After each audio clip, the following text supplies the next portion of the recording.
ফের পথে নামলেন 2022-এর টেট উত্তীর্ণরা। কবে নিয়োগ হবে দ্রুত নিয়োগের দাবিতে তারা পথে নামেন এবং চপ বেজে প্রতীকী বেকার মেলার মাধ্যমে সল্টলেকে প্রতিবাদ জানান তারা।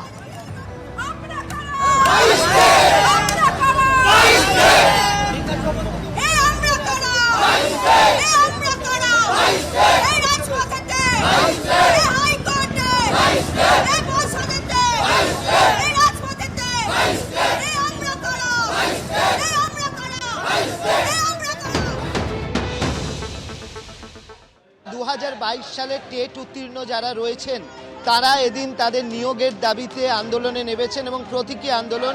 আমি ক্যামেরাম্যান অভিজিৎ দাসকে দেখাতে বলবো, দেখো এখানে তারা আলাদাভাবে চপ ভাজার একটা জায়গা তৈরি করেছেন। তারা এটা একটা প্রতীকী বেকার মেলা তারা করছেন, বিভিন্ন স্টল তারা এখানে দিয়েছেন, তারা চপ ভাজছেন। বস্তুত তাদের দাবিটা হচ্ছে যে তাদের নিয়োগ সংক্রান্ত দাবি। তারা 2022-এ টেট উত্তীর্ণ হয়েছেন এবং তারা আদালতেও গিয়েছিলেন। যেহেতু এখন পরীক্ষা চলছে, তো মাধ্যমিক পরীক্ষা চলছে, তাই মাইক ব্যবহার বা কোনো কর্মসূচিতে বাধা নিষেধ আছে, সেই কারণে মাইক ব্যবহার না করে তারা আদালতের অনুমতি পেয়েছেন এই ইন্দিরা ভবনের সামনে তাদের কর্মসূচি পালন করার।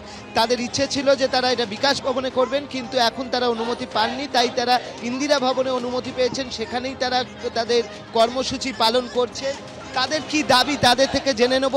কি দাবি করছেন আপনারা? মূলত আমাদের দাবি 2017 সালের পর দীর্ঘ 5 বছর রাজ্যে টেট ছিল না, টেট নেয়নি। দীর্ঘ 5 বছর পর 2022-এর ডিসেম্বর মাসে টেট হলো। রেজাল্ট পাবলিশ করে দাবি জানানো হয়েছিল বছরে 2 বার নিয়োগ, কোনো টেট পাস বসে থাকবে না। কিন্তু অলরেডি আমরা টেট কোয়ালিফাই করে 2 বছর পার করে ফেলেছি। ইন্টারভিউ হয়নি। হ্যাঁ, মুখ্যমন্ত্রীর কাছে আমাদের কাতর আবেদন যে ইন্টারভিউটুকু দিন, নতুন প্রাথমিক শিক্ষক নিয়োগের ইন্টারভিউটুকু দিন। আপনারা বেকার মেলা কেন করছেন? আজ আমাদের 7 বছর হয়ে গেছে টেট হয়েছে, আজকে আমরা রাস্তায় বসে আছি। এতদিনে আমাদের স্কুলে চলে যাওয়ার কথা। আমাদেরকে বলেছিলেন, প্রতিশ্রুতি দিয়েছিলেন বছরে 2 বার নিয়োগ হবে, বছরে 2 বার করে টেট হবে প্রত্যেক বছর, কোনো টেট পাস ছেলে মেয়ে বসে থাকবে না। আজকে 50,000 শূন্যপদের দাবিতে আজকে রাস্তায় নামতে হচ্ছে। আজকে বই মেলার অপোজিটে আমরা বেকার মেলা। আজকে আমাদের মাননীয় বলেছেন তোমরা চপ বেচো, মুড়ি বেচো, ঘুগনি বেচো, তোমাদের লাভ হবে। আমরা স্কুলে যেতে চাই, আমরা ভাতা নয় ভাতার বদলে আজকে আমাদের নিয়োগ চাই। আমাদের এখানে নিয়োগের দরকার, আমাদের দরকার এই নিয়োগ। আমরা যাবো স্কুলে, আমরা এই বেকার মেলা করে মাননীয়কে বুঝিয়ে দেবো আমাদের স্কুলে যাওয়া দরকার। তারা স্কুলে যোগ দিতে চান, তারা 2022-এর টেটের উত্তীর্ণ এবং তা সেই কারণেই তারা আজকে এরকম একটা প্রতীকী বেকার মেলা করছেন।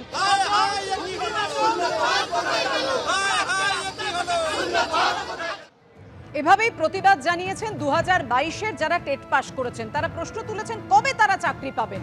আরও একবার প্রাথমিক শিক্ষা পর্ষদ আজকে বুঝিয়ে দিল টেটে পাস মানেই চাকরি নয়।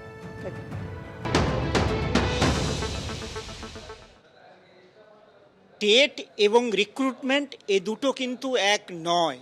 আমি বারে বারে বলছি, টেট একটি রিক্রুটমেন্ট পদ্ধতি প্রসেসে একটি সূচক মাত্র। কোনো ক্যান্ডিডেট তিনি টেট পাস করেছেন মানে এই নয় যে তিনি চাকরি পাওয়ার যোগ্য। তাকে কিন্তু রিক্রুটমেন্ট পদ্ধতিতে যে সমস্ত সূচক আছে সেই সূচকগুলোতে তাকে পার্টিসিপেট করবেন। তার ভিত্তিতে মেধা তালিকা তৈরি হবে এবং তার নিয়োগপত্র হবে অ্যাকর্ডিং টু মেধা তালিকা। কিন্তু কি হবে 26,000-এর ভবিষ্যৎ? কোর্টের রায়ের অপেক্ষায় রয়েছেন চাকরি প্রাপকরা। রায় বিরুদ্ধে গেলে দায় নিতে হবে সরকার, কমিশনকে। তাদের দুর্নীতির জন্যই আজ এই অবস্থা, এমনই অভিযোগ চাকরি প্রাপকদের। সাহায্য চাইলে আন্দোলনকারীদের পাশে থাকার বার্তা দিয়েছেন বিরোধী দলনেতা শুভেন্দু অধিকারী। রিক্রুটমেন্ট অথরিটি যে 3টে ডিপার্টমেন্ট, রাজ্য শিক্ষা দপ্তর, পর্ষদ এবং এসএসসি, এই 3টে ডিপার্টমেন্ট আমাদেরকে নিয়ে যেভাবে ছিনিমিনি খেলেছে, তারা দুর্নীতি করার জন্য আজকে আমাদেরকে রাস্তায় নামতে হয়েছে। তাদের দুর্নীতির কারণে আজকে আমাদের সুপ্রিম কোর্টে দৌড়াতে হয়েছে। যদি যোগ্যদের বাতিল হয়, যোগ্যরা যে ধরনের আন্দোলন করবেন, যত ধরনের আন্দোলন করবেন, সেই আন্দোলনে যদি তারা আমাদেরকে ডাকেন পতাকা নিয়ে, পতাকা ছাড়া যে কোনো শর্তে, আমরা ভারতীয় জনতা পার্টি অন্তত নির্বাচিত প্রতিনিধিরা আমরা সর্বাত্মকভাবে উপস্থিত থাকব। লাগাতার থাকতে বললেও সঙ্গে থাকবো, সাপোর্ট দেওয়ার জন্য বক্তৃতা করতে বললেও করব, সঙ্গে অবস্থান ধর্ণা ঘেরাও করলে বলবো। এবং আমি এই সরকারকে হুঁশিয়ারি দিচ্ছি, যদি যোগ্য প্রায় 19,000-এর বেশি তাদের সবার চাকরি চলে যায়, সুপ্রিম কোর্ট কি করবেন লফুল্লি আমার সেখানে কোনো বক্তব্য নেই, আমার অনধিকার চর্চা হবে। তাহলে এই লোকেদের এবং তাদের পরিবার সঙ্গে আমরা সাধারণ জনগণ নবান্ন ঘিরে বসে থাকব।